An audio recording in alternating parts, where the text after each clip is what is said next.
itu saya tidak akan terlalu orang untuk mengadu boleh, tapi KY itu adalah komisi yudisial biasanya memeriksa terkait dengan etika profesi. Jadi etika profesi itu misalnya begini, seseorang hakim itu bertemu dengan kuasa hukum atau dengan pihak itu melanggar etika, itu silakan dilaporkan.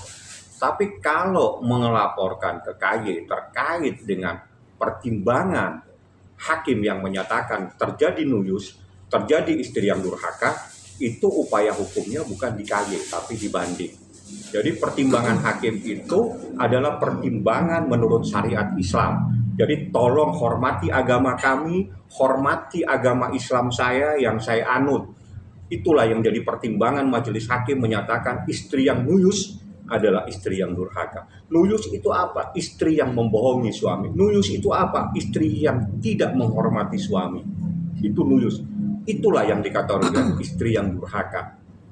Kalau keberatan dengan adanya pertimbangan hakim seperti ini, upaya hukumnya dibanding, bukan di KY. KY itu etika profesi yang dilakukan. Apakah pihak-pihak diberi hak yang sama? Dikasih hak yang sama. Anda mengikuti semua proses persidangan karena Anda selalu hadir setiap sidang pada hari Rabu. Jadi Anda tahu hak-hak. Kami juga memberikan kesaksian, memberikan bukti, dikasih kesempatan, sampai sudah tidak ada bukti lagi yang mulia.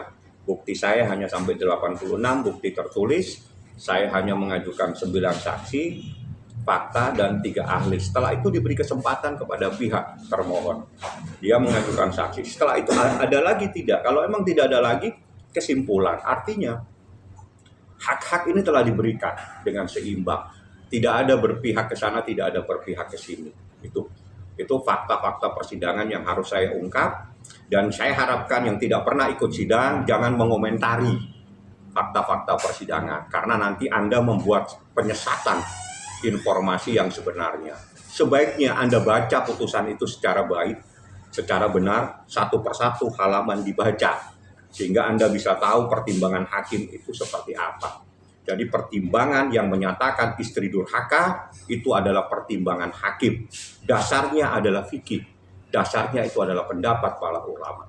Seperti itu. Tapi Bang, Abang kan dari kemarin nusius sementara Abang sendiri kemarin sempat ada kuasa hukumnya dari Paula mengatakan bahwa ada KDRT gitu loh. Artinya kan ada dugaan KDRT, artinya ada feedback lah mungkin nusis karena dia melawan, mungkin karena ada KDRT itu atau gimana Bang?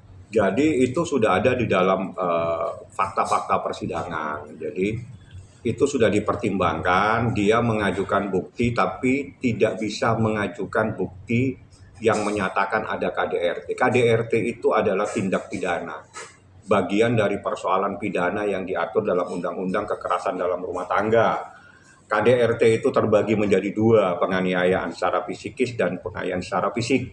Dua-duanya tidak bisa dibuktikan, sehingga dalam pertimbangan majelis hakim menyatakan tidak terbukti adanya KDRT. Dan itu sudah menjadi pertimbangan hakim.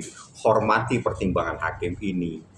Itu pertimbangan, artinya hakim sudah menyatakan tidak terbukti ada KDRT. Saya bisa lihatkan halamannya, tapi saya pikir nggak perlu saya beritahu, tapi ada. Kalau tidak tahu nanti saya kasih putusannya biar membaca putusan tersebut supaya tidak memberikan informasi yang menyesatkan kepada masyarakat. Terkait dengan video tersebut sudah dipertimbangkan dan dinyatakan tidak ditunjang dengan bukti yang lain, baik bukti visum ataupun bukti yang lainnya yang menyatakan ada kekerasan secara fisik maupun secara psikis. Seperti itu. Tapi Bang, yang bicara itu kan kuasa hukum yang Ibu suruh baca putusannya. Kalau dia tidak tahu, nanti saya kasih tahu halamannya. Sudah dipertimbangkan, tidak terbukti. Kalau HIV itu gimana Bang?